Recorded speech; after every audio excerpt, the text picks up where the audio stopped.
नमो भगवते वासुदेवाय श्रीकृष्ण परमात्मने नमः।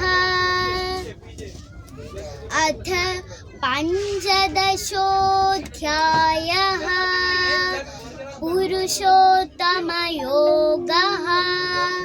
ऊर्ध्वमूलमथ शाखम् अश्वत्थं प्राहुरव्ययम् छन्दांसि यस्य पर्णानि यस्तं वेद स वेदवित्।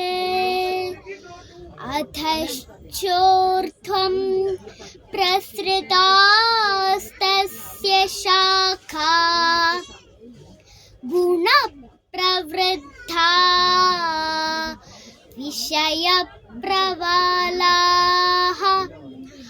अथश्च मूलान्यनुसन्ततानि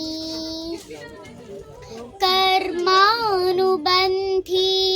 मनुष्यलोके न रूपमस्येह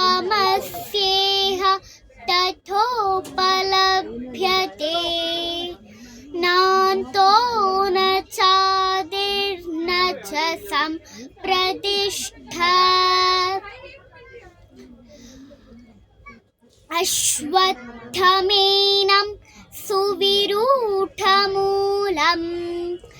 असङ्गशस्त्रेण दृढेन चित्वा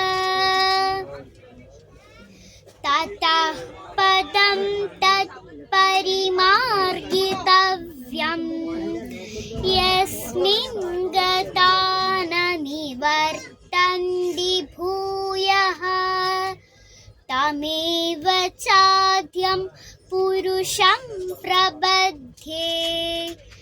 यतः प्रवृत्ति प्रसृता पुराणी निर्माणमोहा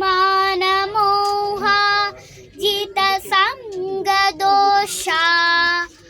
अध्यात्मनित्या विनिवृत्तकामाः द्वन्द्वैर्विमुक्ता सुखदुःखसंज्ञैर्गच्छन्त्यमूढा पदमव्ययं तत्। न तद्भासयते सूर्यो न शशाङ्को न पावकः यद्गत्वा न निवर्तन्ते तद्धाम परमं मम। ममैवांशो जीवलोके जीवभूतः सनातनः मनःषष्ठानीन्द्रियाणि प्रकृतिस्थानि कर्षति।